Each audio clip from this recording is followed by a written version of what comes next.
you wanted the best, you've got the best podcast, the hottest podcast in the world. The Chris Voss Show, the preeminent podcast with guests so smart you may experience serious brain bleed. Get ready. Strap yourself in. Keep your hands, arms, and legs inside the vehicle at all times, because you're about to go on a monster education roller coaster with your brain. Now, here's your host, Chris Voss.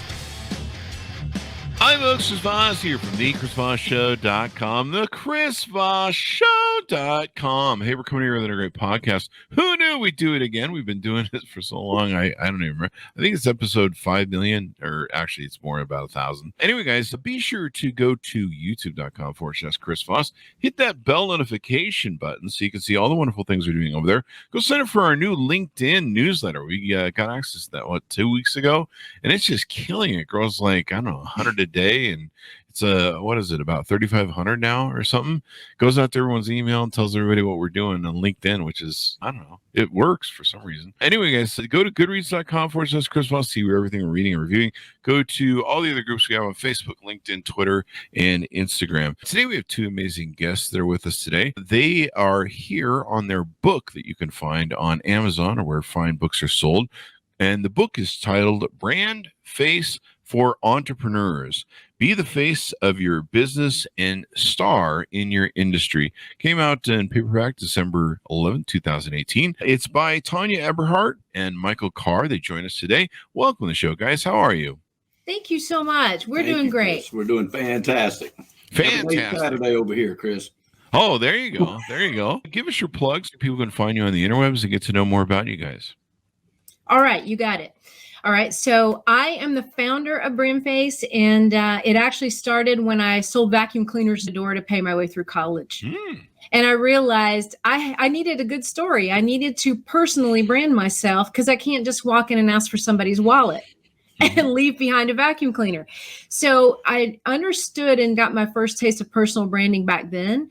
And then I did that for 3 years, paying my way through school, and then was discovered by somebody in the radio industry, asked to apply for a sales position, and I did that. I stayed in radio for the next 18 years, and during that time, that's when I realized the effect that personal branding can actually have on a business, because I saw these business owners come in and out of the station and at networking events, and they were like rock stars, and they all had one thing in common. They were the face and voice of their own business. And so that became a common thread for me for the next 23 years of taking my clients into a studio, helping them become the best voice and face of their business.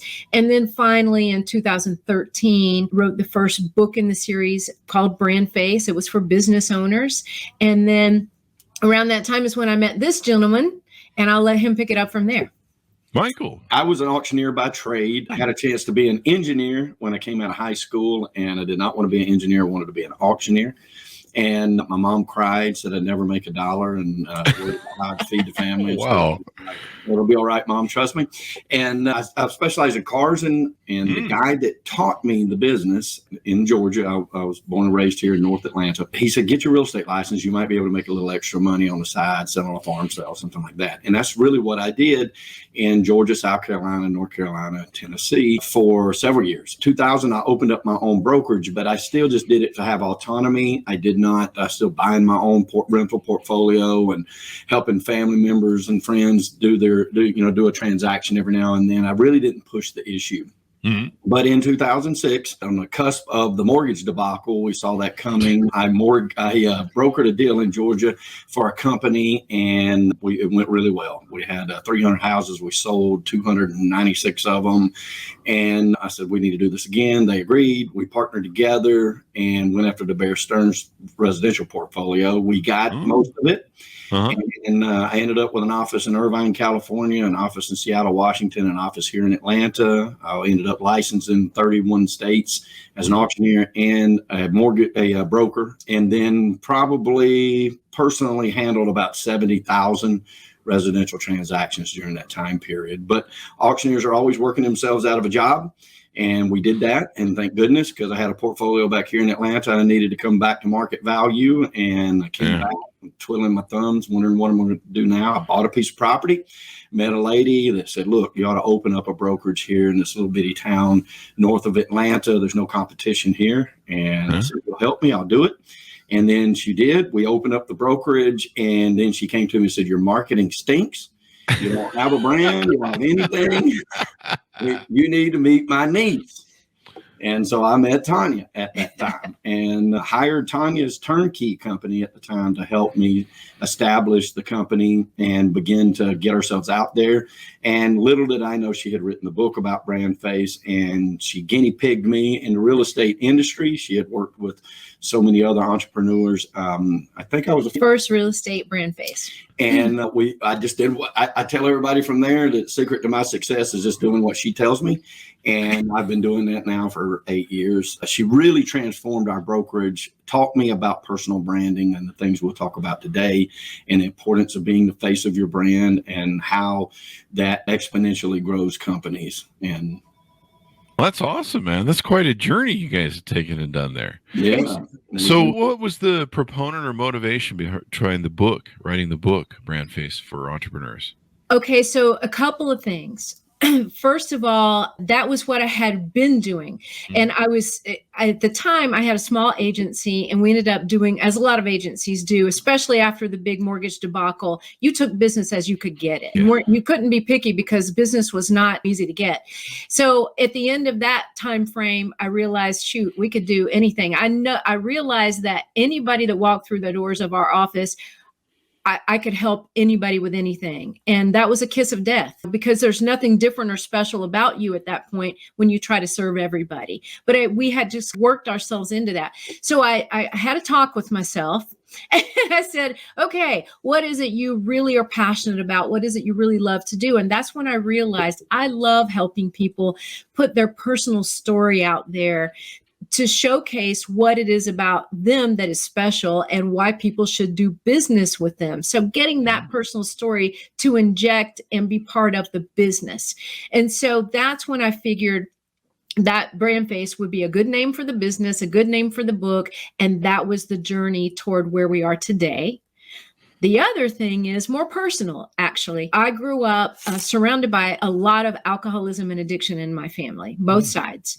And it was just rampant. And fortunately, I did not get affected myself, but you see it and you see what goes wrong a lot of times. And I noticed at that time that the only difference between some young person sitting on a stoop waiting for the next drug deal and some young person going off to college with a hopeful future is really about one thing. It's about self-worth. It's about understanding what makes them special and unique, and that there's a place for them in this world that's really, that's a hopeful place. And so that to me was the personal motivation behind the company and what we do. And we like to say, we don't make stars, we unveil them.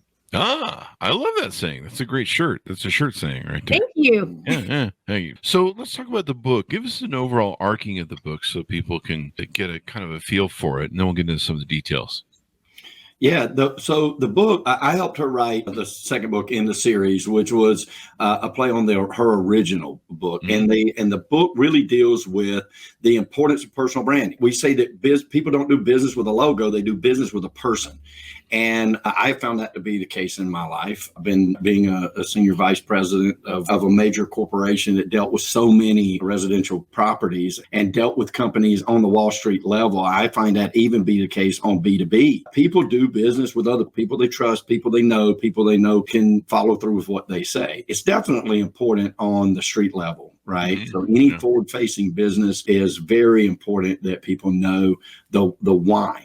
Why do you do what you do? So the book really deals with, number one, the concept of that and personal brands, and then how to do it. The 3D freedom formula that we coined is define, develop, and display, and how important that is to start breaking it down. But we start with the why do you do what you do? What led you through this journey to get to where you are right now? That is important that you let your customer on the other side of that phone or the other side of the street know who it is they're doing business with.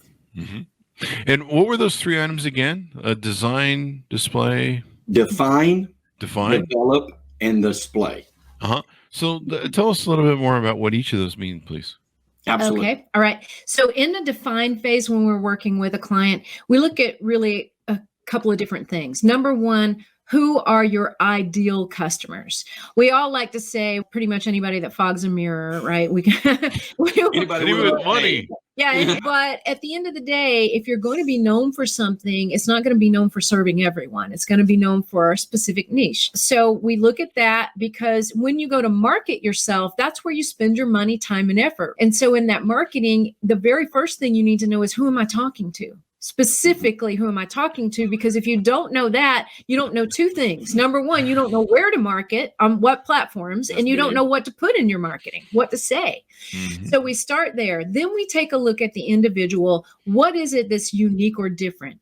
Every human being doesn't have just one thing that's different about them. We have multiple points of differentiation. Mm-hmm. So we look at those and say, okay, what one or blend of a few of these can we build your brand on? But those also have to be important and unique to your ideal customer. So it's like this formula. You can't just say, I'm different for this, and this is what I'm going to build my brand upon if it's not important to your customer. Yeah. So those 2 things have to come together. And then finally in that phase, we come up with what we call a brand identifier, which is like a slogan or a tagline that kind of positions you. And here's the reason we do this. Think of your brand like a book, because your brand is your story, but you can't possibly fit the entire contents of your story on the cover. It won't fit, and nobody would read it if it did. So what we do is we create the 75 mile an hour view of, this is my slogan or tagline or brand identifier. This is what I'm known for, which is designed to entice the people you're trying to attract to at least crack open the book. So it's like a door opener. And so those are the things we take care of in the define phase. That's awesome, because a lot of people don't realize you only have sometimes seconds with these generations now, that you got Instagram notifications coming, and you got just seconds to capture their interest. Exactly. That's so important. And especially post-COVID, like we ushered in a whole world of people. We've been using Zoom platforms and stuff like that for years now, 8 years. But a lot of people hadn't. And then all of a sudden they found where they needed to. And we see this huge growth in that type of a platform. Mm-hmm. When you have defined your brand clearly and you know where you're targeting and the people you're talking to, they are the ones that are looking us up online. They're looking us up on social media. They're looking us up on our websites and things like that, trying to find out if they even want to do business with us. That define section has been super important, and the timing is absolutely perfect for it, because everybody's looking everybody up before they get to them to see if that's even somebody that fits who they are, their acumen, if it's a part, if they can get along with them, what makes them tick. That define phase is very important. And I don't think people in business put enough thought process into that at first. Many times they think that their brand is just, I have to spend a lot of money for the brand. And that's not necessarily the case. You need to define it, and then you sort of know where to go. I'm looking at your guys' website. I like the slogan you guys have on here. People don't do business with a logo. They do business with a person. So many people don't realize that. And I was laughing a little bit earlier when you mentioned people have to know who they're talking to. I was thinking of some of the messages I've gotten recently on LinkedIn and Facebook, where people are like, hey, buy our stuff. And I'm like, dude, you haven't even qualified me, warmed me up on the first date. And it's really funny. Like, I had somebody friend me on Facebook 2 nights ago, and I was like, I don't know why they're friending me, but they were friends with some friends, and they just go right to something about my business. And that was like their first question. I'm like, my business is private, man. It's proprietary. I mean, it's none of your business. And that was like, he just went from, hey, Chris, it's good to be your friend. Boom, close. And I was like, I don't even know what, he wouldn't even tell me what he was selling yet at first. He was just asking me, like, do you want to buy this? And I was like, what the hell? What? Like, I don't even know who you are. I don't even know who you are. I don't know what you're doing. Maybe you could shake my hand before, because I come from an old world of sales where it's all about people buy you. And that's really the thing. So I love your guys' quote you have on your website. Thank you, sir. Yeah. Yeah, it's pretty brilliant. So a lot of companies, they don't really get online. And I thought most people had gotten with the program of having a business online. But when coronavirus hit, a lot of people didn't have websites, a lot of restaurants that didn't have websites or social media accounts. They got caught with their pants down because a lot of them had to move to online ordering. And I'm like, holy crap, you guys haven't gotten this mastered. Tell us a little bit about why that's important, and who knows what the next pandemic is that'll lock us down, and they might need some websites done right. Oh, yeah. Yeah. That's for sure. It's hugely important because, as Michael said, the vast majority of people, that's where they're first introduced to you. Mm-hmm. And it could be something as simple as like you're on a Zoom call and there's 8 other people on it, and all you're these either a little thumbnail with just their name on it, or you see a little video of them. If your brand is defined, developed, and displayed properly, you're going to have an image that shows a photo of you, some of your branding elements, maybe your brand identifier, and it's going to be at a glance. They're going to see you. And imagine just in that 5-10 seconds, it's, wow, that looks interesting. Let me learn more about this person, even if they've never met you before and you just happen to be on the same Zoom call together. Mm-hmm. So that's just one aspect of how powerful it is and how important it is to be online, period. Websites and social media, you can't not do that today. You just can't not. And I'll tell you another thing that I really believe in is there are a lot of people who, when you ask their website, they'll send you to their Facebook page, right? Yeah. Please, Lord, people don't do that, okay? And here's the reason why. Because what if Facebook goes away tomorrow, right? Yeah. And not only that, if you go to a website, and you can clearly go from page to page, see everything that you want to see, click on, okay, who's the team? What's their mission? What services do they have? Where are they? What are their reviews? And you can clearly click on those things on a website. Whereas on Facebook, you have to scroll and scroll, and it's not categorized and organized like that. Plus, it's not as professional, I do have to say. It's social media. Right. Doesn't mean you don't present yourself professionally on social media, but you don't let that become your entire professional presence. That should not be your business hub. Yeah, by no means. Yeah. And I don't know how you guys feel, but I always tell people you got to go to where all your clients are. And the thing I learned being a social media rock star was you've got to be everywhere. And I'm trying to find this survey that I did on LinkedIn where I asked people if they use their YouTube account, if they have a YouTube business account, and if they use it, because a lot of people have it. They never use it. Oh, here it is. And I asked people on LinkedIn, does your brand company have a YouTube account? Do you regularly post videos to promote your company? And literally, it's the winning category was 67 for 2/3 of the vote. I feel like I'm announcing elections here. Have a YouTube, but rarely post. So a lot of brands had YouTube accounts. 2/3 of the people who responded had YouTube accounts and rarely post. They're not even using every social media platform at their disposal. How important is that to know where your customers are? And customers are a little everywhere. To me, they just have preferred silos they like to go to. If I could, let me back up just a little bit first, Chris. Mm-hmm. Let's talk just a second about how important development is. Mm-hmm. And I want to answer your question to it. Okay. Like when we go into the second D, when we go into development, this is where your imaging and stuff begins to be very important. Okay. Mm-hmm. You're and like I'm in the real estate business. And so our bios tend to be in the industry, sold so many houses. Nobody's personally sold more houses than me, but that's not really important to my clients now. What does that matter to them? They're interested in their house. Mm-hmm. So my bio's got to be about how my experience level is important to them. Like it's not a braggadocious point on what I've been able to accomplish or been in positions to do. And so we teach our people that, like, okay, to speak to your question, you got to go where your clients are. We know clients are looking us up online. So we've got to have that online presence correct. And then we got to have that developed out after we've defined that personal brand and what that point of differentiation, that leader is going to be. And then once you do that and you develop it out, it's very important to put those elements in there like background images, the proper colors. And then these things need to be very consistent on those platforms you're talking about. And you got to be everywhere because people register in our minds different things. Like take, for instance, your background there with the blue and your name and stuff like that.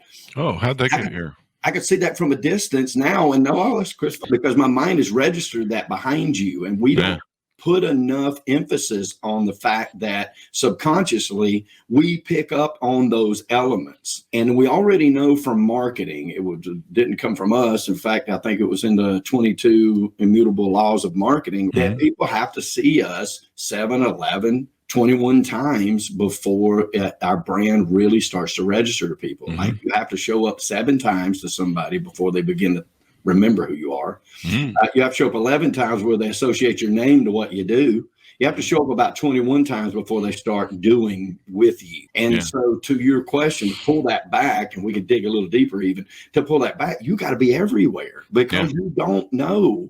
They might be YouTube users, right? Yeah.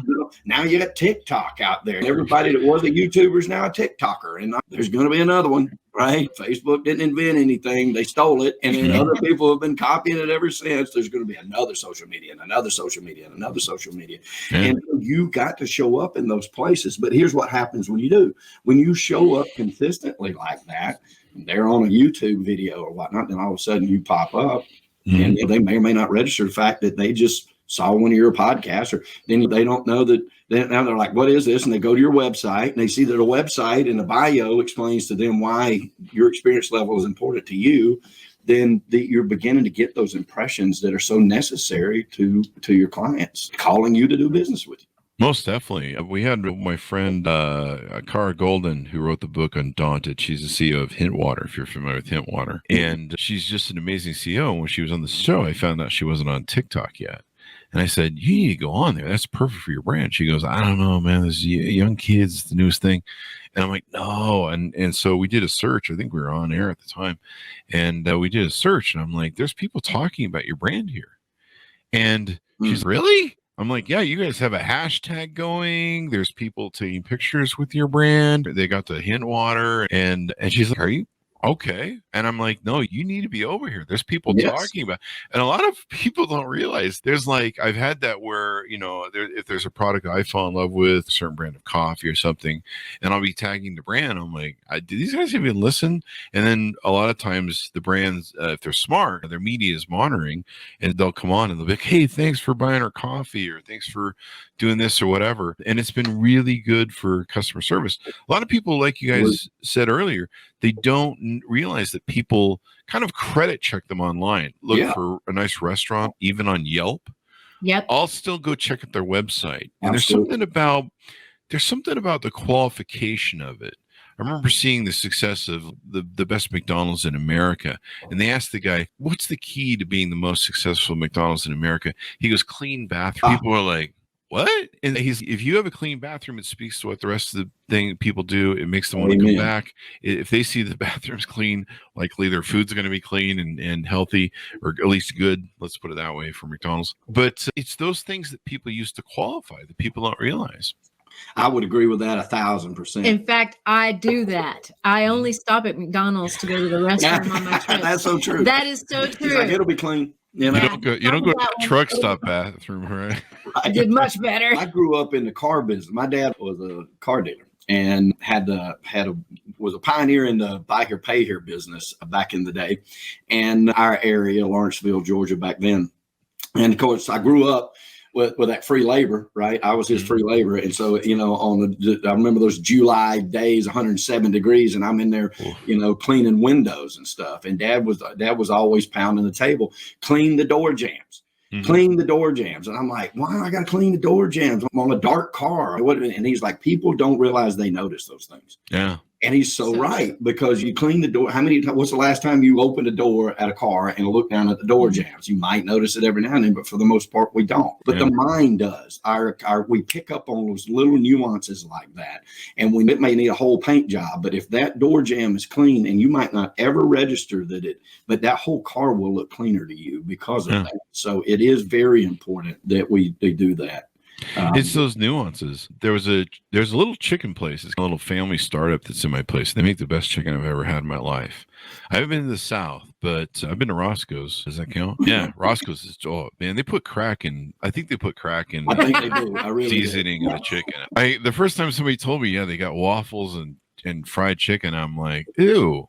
It sounds like you're mixing a meal. You're mixing breakfast and dinner. That shouldn't be legal. But then I went to Roscoe's, but they have a little shop up here.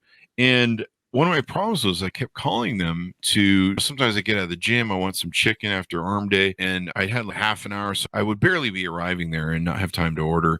And so I'm like trying to call them and their number was disconnected. And I'm like, what the hell? And so they lost business several times before finally I got someone to respond on Instagram. And I'm like, what are you doing? They're like, oh, we're switching to a call-in order setup. And I'm like, dude, you got to have a phone number customers can call. You guys are crazy. Right. And then the other thing is when they wash their trays, they have these trays they give you, and it's really the greatest chicken. Otherwise I wouldn't care. Mm-hmm. But the trays, somehow they're always wet on the bottom. Like they dry the top, but they don't dry the bottom, and they stack them. And so when they hand them to you, they're nasty. They're all wet underneath. So finally I said to them, I said, guys, this really makes me wonder when you get this and your shop is always empty. And I'm pretty sure it's because people are really tripped out by your trays. Whether enough where it's like every single time. And it's those little nuances, like you say. You talk in the book about how to develop an attractor factor. Tell us a little bit about that. Sure. So first of all, it all starts with knowing who you're trying to attract. Mm-hmm. And then you've got to look at what things are important to that person and articulating those things about you that fit that profile. So for instance, we do a lot of work in brand messaging, and brand messaging is there are things like your elevator pitch, which to us is one sentence. It's not a 30-second soliloquy. It's right. One sentence. And then we do something called signature sound bites, which are about 5 or 6 bullet points that serve as highlights of your brand at a glance. Okay. Think back to the Reader's Digest days, right? The short reads.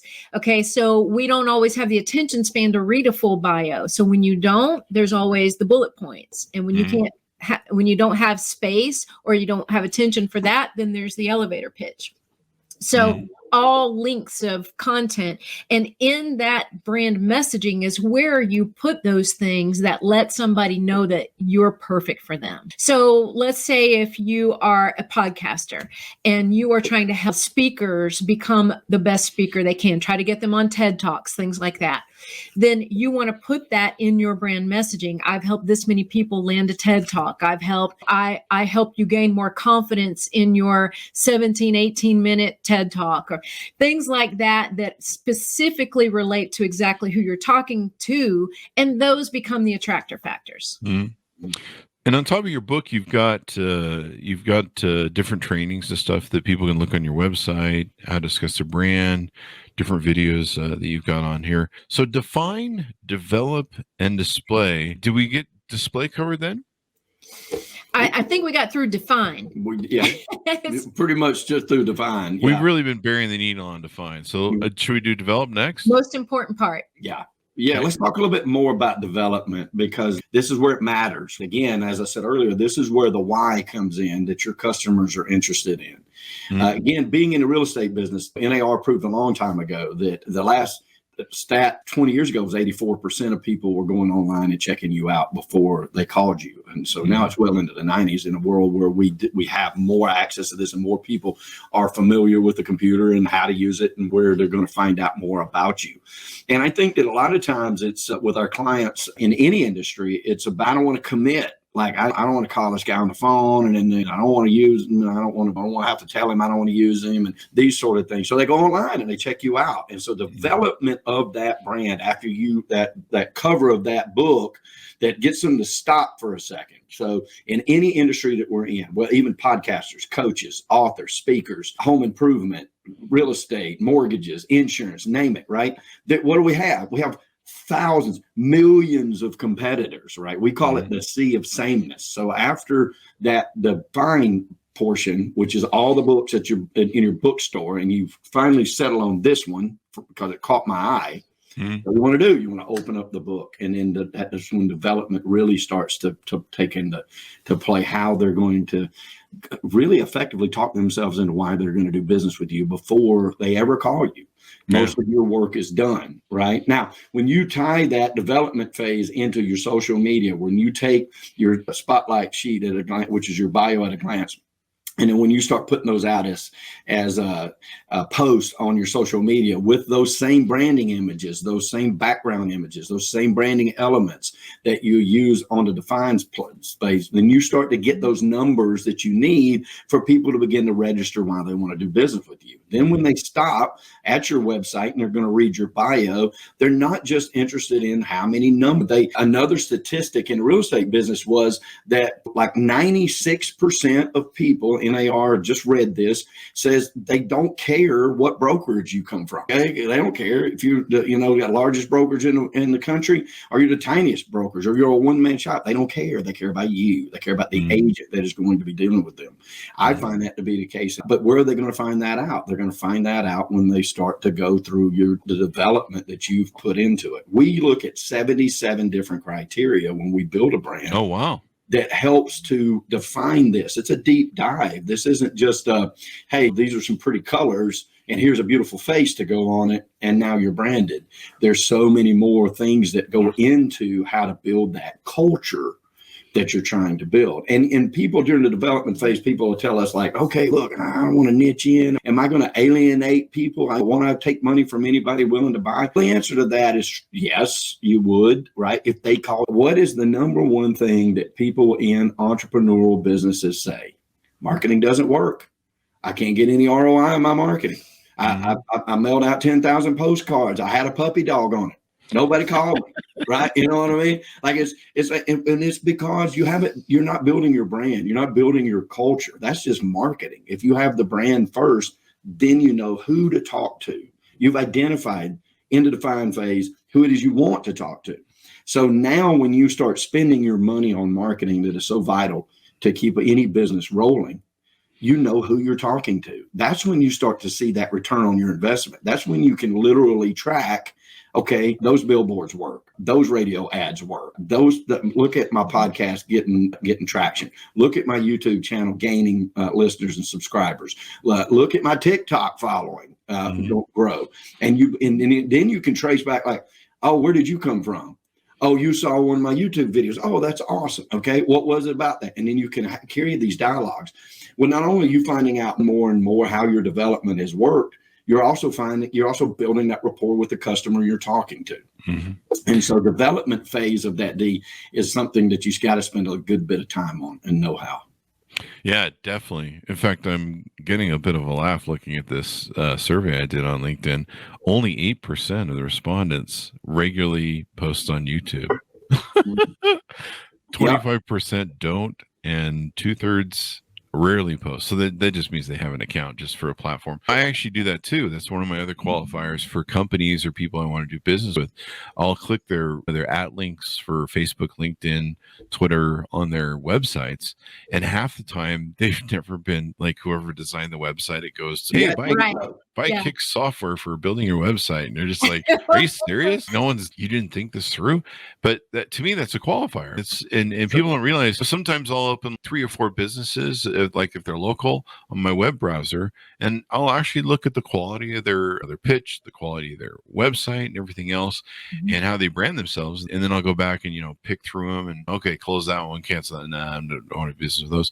And yeah, people go through this process sometimes very quickly and very judgmentally. They're not going to sit there and go, maybe they just have a bad tagline. They're going to get exactly right. You. No, you either have it together or you don't. I think we even qualify reviews. How many times have you gone and looked at reviews and went, nope, don't believe that one. Yep, that one's sincere. Nope, that one's not qualified. Nope, we even do that. We're skeptical by nature, I think. And so we want to be sure that, and then I think the online presence is still, there's a lot of skepticism to that too. And so building that honesty and that rapport through your brand on those online platforms is so vitally important. One of the words that we use in the book that she taught me, very important, is the authenticity behind it. People are going to sniff you out if you're not able to live up to what it is that you're putting out there. And so your brand has to be you. It has to be this criteria and the development that is truly you, because if you put that portrait out there and you build that out and they're like, oh yeah, I'm this person, and then they do reach out to you and you don't uphold those things that you said in your development, then you're automatically have lost all credibility. Yeah. And like you say, a lot of people are like, oh, the marketing doesn't work. No, you're just doing it wrong. It's always like a combination or like a dial in, or I don't know, you shoot a missile at something and it's constantly honing in to hit the target and you're just targeting wrong. I'm looking at your Instagram and I like this saying, you need the right people to know why you exist. I think that's really important. Yep. Important. You don't just need people to know you exist. You need the right people to know why you exist. Yes. So true. So true.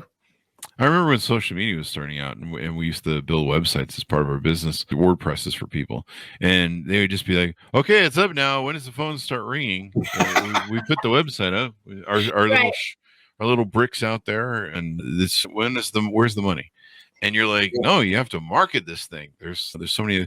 And I think what a lot of people don't realize, correct me if I'm wrong, is what people don't realize is they're like, well, we don't want to spend all that money on that. Or I don't know, we have plenty of business come in the door. Like a lot of restaurants said that before the pandemic.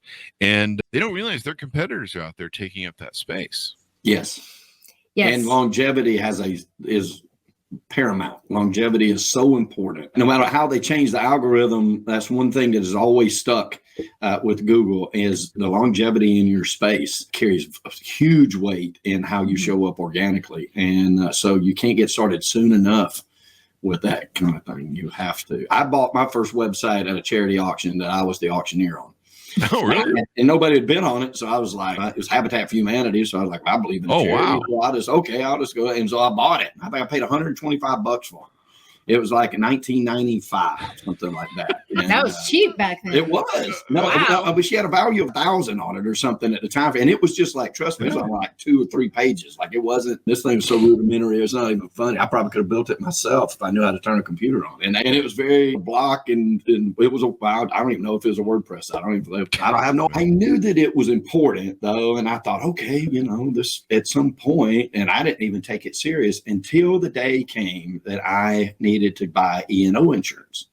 And I filled out my application for my E&O insurance as a realtor because that's why I needed it. You didn't need it on the auction side. You needed it on the real estate side in the state of Georgia. It wasn't mandatory. And I just thought, well, it should do it. And the insurance is good. So let's get it. And my insurance agent denied me. And so I wanted to know why. And they said, because we went to your website and you are active in auctions and we don't insure auctions. And I went, look at that. And it was the first thing that came to mind where I was actually qualified on an online platform from an application that I literally faxed into them. I was back for those of y'all that remember the fax machines. And so it began to dawn on me. I'm like, hold on, this is going to catch traction. It's going to be very important to build. And now 30 years later, it's the number one thing. We look at everybody's social media platforms before we hire them. Oh, absolutely. And we rule out more than we rule in. That's absolutely true. The body of work on the Chris Voss Show is quite astounding. We've got 12 years in the can. I own all the Chris Vosses except for the .com. That got away from me probably in 1980. Some guy in Oxford, London bought it, and then it got loose. And but for 10 years, I would call him and be like, I'll give you a lot of money for it. And he's no, I'm not selling it. And he had this he was like some 70-year-old guy in Oxford, England. He was a teacher at the school. And he had some crappy genealogy he had on there. And I would have clients that would come to me and they'd be like, Chris, so we really love what you do, but your website's crap. And I'd be like, what website are you going to? Because the Chris Voss Show is the big thing. And they were like, we're on that chrisvoss.com. And I'm like, oh my God, it's been something they beat me to it. But with our videos and our content, there's 4,500 videos and interviews on the Chris Voss Show podcast, reviews, the content that we have over there. We've got people now that for 12 years, I've got people, especially some of my friends, where I'm like, do you know there's a time capsule of you like 12 years ago where you look 12 years younger? And they're like, no. I'm like, do you want a copy of that? Because like you should save that because you really look good. You look like hell now. But but if you Google it. What's funny is people still consume those videos. Yes. Like I'll get just every day. I'll get like comments and it's even funnier on the product reviews because they're like, hey, how come my iPhone 3 doesn't work? And I'm like, dude, that video's from 2013, but people are still interacting with that. They're still qualifying with it. And the body of content, people don't see it when they first start, I guess basically what I'm trying to say. They only put out a couple Instagram posts and what happens now. But yeah, you build that body of work, and it's just, I look at it now and I'm just like, I'm tired, man. That was a lot. Yeah. It is. Yeah. And it's still a drop in the bucket to what you're going to do. It still just builds upon itself and builds upon it. Tanya, one of the sayings that she says, it's my favorite of hers, she's like, when people start talking about building out their brand, and she's like, the best time to plant a tree was 20 years ago. Yeah. And the second best time today. So you have to get started, and then you have to diligently work this. And then my favorite thing is consistently, because consistency is the key. It's so key to your success. When you success is the consistency you practice when you can't instantly see the benefit of the results. And I think that people do, like you said, and they're like, well, I got a website, the phone doesn't ring from it. I know, man. Like, you're buried, and like Google don't even know who you are yet. That's true. So these are really great ideas. I love what you guys have put in the book and some of the things you guys have in your website. Give us your website name so people can go check it out as well. Yeah. BrandFaceStar.com. BrandFaceStar.com. Anything more we want to touch on, guys, before we go? I think just that if you are somebody that's sitting there thinking, okay, I have my own business, but I'm not really sure my story's out there in the right way to capture the attention of the people I'm trying to attract, that's something you should really pay attention to. And I think I want to leave this. The number one mistake that is made by people in all industries is marketing before the brand is built. Marketing is using various different marketing vehicles to get a message and image out to the world. But your brand is that message and image that you're infusing into all of that marketing on all platforms. And if you don't have the story straight, then you end up marketing generically, just like the rest of the people in your industry. And that's why we call it the sea of sameness. You've got to stand out. And in doing so, it is people do business with a person, not a logo. So I would say avoid that number one mistake to everybody. Yeah, and qualifying is so important too. Like you mentioned, you got to be talking to the right person. I've had people, they call me up and they're like, they're asking me to, I think somebody asked me to invest or something in a charity or something. And I'm like, when did you get the impression that I do charity work or something? Or I work with charities or nonprofits? And they're just flipping it to everybody on LinkedIn, this pitch. And I was just like, seriously, you're wasting so much time. Like, this isn't even my wheelhouse, some of the stuff you're pitching at me. LinkedIn's like a big for that. It's really crazy. Yep. Oh, yeah. We see that all the time. I see it a lot. And it's just hitting bullseyes on the wrong targets completely. Yeah. Because you don't have that brand built out and know the why and who you're trying to attract. Even more than that, it's sending out the wrong message. Even if you've got the target, your message is all wrong. And why are you the person they should want to connect with? And what do you have to offer to them that's going to change their life or their business? That's what's missing. And you don't know that until Exactly. Yeah. If you don't, because I've had people do that, and I'm just like, they go right for whatever the close is, and you're like, who the hell are you? And what is your brand? And why do I care? Why should I care? I don't care what the hell you're doing. They're like, yeah, we do this. I'm like, yeah, so okay. We do this. Why are we having this? Like, I've said to people, like, why are we having this conversation? Out of the blue, you're just like hitting me up and I don't know, you're trying to sell me something. Or my favorite, I think, was when someone started walking me through a very slow walk that they weren't being really clear on what they were selling or doing, but they were basically trying to tell me what crypto was, even though I've been interviewed in articles for crypto. Do you know what crypto is? And I'm like, yeah, I think so. Sort of. Yeah, I do. And they're like, crypto is this blockchain thing. And I'm like, dude, I have friends that are on the foundation for the Bitcoin Foundation. Come on, man. Like, what the hell? Wrong fit. Wrong fit. So there you go. So guys, thanks for coming on the show. We certainly appreciate it. Thanks for being here. Thank you so much. Us, Chris. We appreciate it. There you go. And give us your plugs one more time, your .com, so people can find you on the interwebs. Sure. Want to learn more about us? It's BrandFaceStar.com. And if you want to talk to our team about helping you define, develop, and display your own brand, is DiscussYourBrand.com. There you go. There you go. Guys. Order up the book, guys. You can go to wherever fine books are sold. The book is called, and it's just got updated too, BrandFace for Entrepreneurs. Be the face of your business and star in your industry by Tanya Eberhardt and Michael Carr. Thanks for tuning in, guys. Go to youtube.com/Chris Voss. Hit the bell notification button. The drill. It's free for an unlimited time, so you can just sign right up there. It won't cost you a dime. And I think that's a lifetime deal. So you may want to just take advantage of that because it could go away at any time. You never know. Go to goodreads.com/Chris Voss. See everything reading and reviewing. I think my book is on one of those giveaway things. You can go check that out as well. The second book. And then also go to all of our groups. There's so many of them: Facebook, LinkedIn, Twitter, Instagram, TikTok, all those places the crazy kids are at, and all that good stuff. Be good to each other, and we'll see you guys next time.